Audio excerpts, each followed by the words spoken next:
ایک وہ وقت تھا کہ جب یہ نظام بنایا گیا اور اس نظام میں مکمل طور پر جہاں دوسری قوموں کو حصہ ملا وہیں ہم مسلمانوں کو پورا مکمل حصہ ملا اور ہمیں بھی اپنی زندگی گزارنے کا مکمل موقع دیا گیا. لیکن حضرات محترم آج جو ہمارے درمیان یہ نظام موجود ہے یہ صرف نظام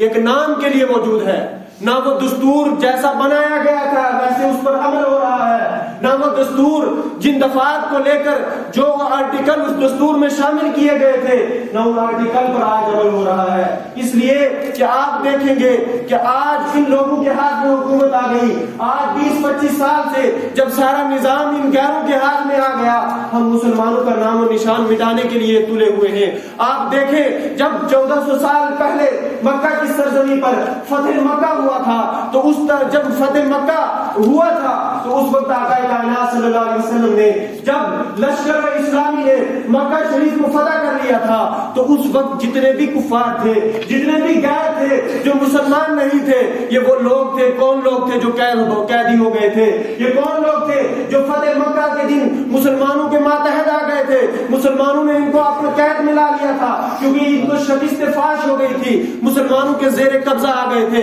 یہ سب وہ لوگ تھے جنہوں نے نبی مکرم صلی اللہ علیہ وسلم کو جب اعلان نبوت کیا تھا, اعلان نبوت کرنے کے وقت حضور صلی اللہ علیہ وسلم کو طرح طرح کی تکلیفیں دی تھی. یہ وہی لوگ تھے جنہوں نے نبی مکرم صلی اللہ علیہ وسلم پر پتھر برسائے تھے. یہ وہی لوگ تھے جنہوں نے نبی مکرم صلی اللہ علیہ وسلم کو قتل کرنے کی سازشیں کی تھی, آپ کو مجنون تک کہا تھا, آپ کو طرح طرح کی گالیاں دی تھی. آج ایک وہ وقت آ گیا جب یہ سارے لوگ حضور کے قبضے میں آ گئے. اگر حضور چاہتے آج کا دنیاوی کوئی حکمران ہوتا تو اس وقت کے لحاظ آج کے لحاظ سے اپنے دشمنوں کو کون بخشتا ہے, اپنے دشمنوں کو کون چھوڑتا ہے؟ اور وہ دشمن جنہوں نے ان حضور کو اپنے وطن اصلی سے ہجرت کرنے پر مجبور کر دیا تھا, ایسے دشمنوں کو چھوڑنے کا اندازہ بھی نہیں تھا. جب 10 یا 12 ہزار مہاجرین اور انصار کا یہ لشکر اور اس لشکر میں وہ کفار قید ہو کر وہاں موجود تھے, ان کفار کی آنکھوں میں ایک ایسا روب و دبدبا مسلمانوں کا چھایا ہوا تھا, ان کی آنکھوں میں ایسا ڈر ظاہر ہو رہا تھا, ان کے چہرے اور ان کے جسم ایسے ڈر سے لرز رہے تھے کہ پتہ نہیں آج ہماری لاشوں کو بھی دیا ہمارے وارثوں کو دیا جائے گا یا نہیں, پتہ نہیں آج ہماری لاشوں کو کتوں سے نچوا لیا جائے گا, پتہ نہیں آج ہماری لاشوں کو جانوروں کے آگے کھانے کے لیے پیش کر دیا جائے گا. آج ان لوگوں کے جسموں پر ایسا لرزہ طاری تھا کہ آج پتہ نہیں مسلمان کس طریقے سے ہماری سزاؤں کا بدلہ ہم سے لے لے. یہ وہی لوگ تھے جنہوں نے حضور صلی اللہ علیہ وسلم کے چچا زاد کے جسم کے ٹکڑوں کو الگ کر دیا تھا, آپ کے کانوں کو جسم سے الگ کر دیا تھا, آپ کے ناک کو کاٹ دیا تھا اور آپ کے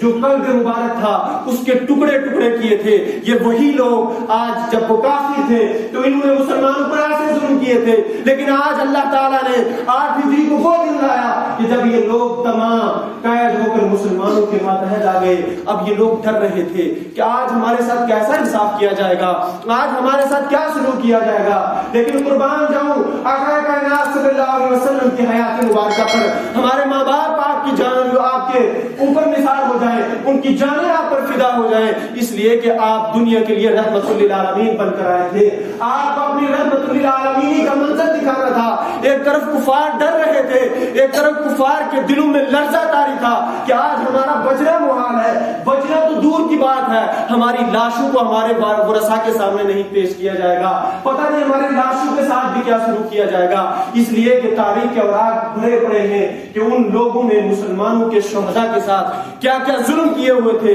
لیکن جب آقا کائنات صلی اللہ علیہ وسلم کے سامنے ان قیدیوں کو ان غلاموں کو پیش کیا گیا تو آقا کائنات صلی اللہ علیہ وسلم نے بلند آواز کے ساتھ فرما دیا لا تثریب علیکم اليوم, کہ کفار اے مکہ کے ظالموں تم نے جو کچھ بھی میرے ساتھ کرنا تھا کیا, لیکن آج میری رحمت یہ کہہ رہی ہے آج تمہارے اوپر کوئی پکڑ نہیں ہے, انتم طلقاء, آج کے دن تم آزاد ہو. اور ان کافروں کو حضور صلی اللہ علیہ وسلم نے آزاد کر دیا. یہ آقا کائنات صلی اللہ علیہ وسلم نے 1400 سال پہلے اسلامی نظام کا وہ منظر لوگوں کے سامنے دکھا کر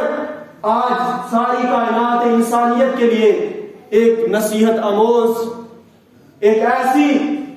مثال پیش کر دی کہ قیامت تک آنے والے لوگ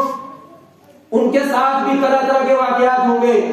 وہ ایسی ایسی حکومتوں پر قائم ہوں گے، لیکن اس طریقے کی معافی کبھی بھی کوئی دے نہیں سکتا۔ لیکن ایک طرف ہمارا یہ نظام تھا کہ آپ ہم پر ظلم کرتے تھے، آپ نے ہماری لاشوں پر بھی طرح طرح کے ظلم کیے، آپ نے ہمارے شہداء کے جسموں کی پہچان کو ختم کر دیا، لیکن جب بازی ہمارے ہاتھ میں آئی، جب بازی اسلام کے نظام میں آئی، تو اسلام نے عفو و درگزر کی مثال دے کر تمہیں معاف کر کر وہ مثال قائم کی تھی کہ آج اس مثال کے سامنے تمہاری تمام حکومتیں ہیچ نظر آتی ہیں۔ آج آپ ہندوستان کے نظام کو دیکھو کہ آپ کے نظام، آج کا یہ نظام آپ لوگوں کے ہاتھوں میں ہے۔ آج ہمارا مسلمانوں کا اس نظام میں ذرا برابر بھی حق نہیں رہا۔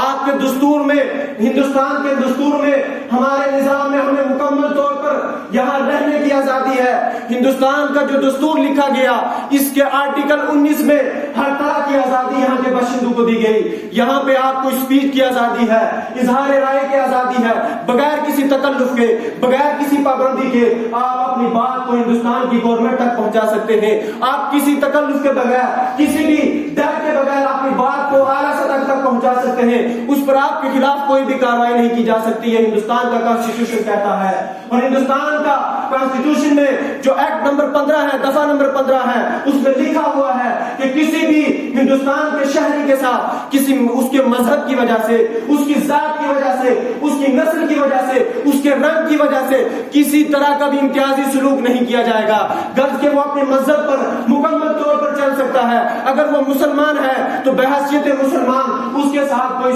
برا سلوک نہیں کیا جائے گا۔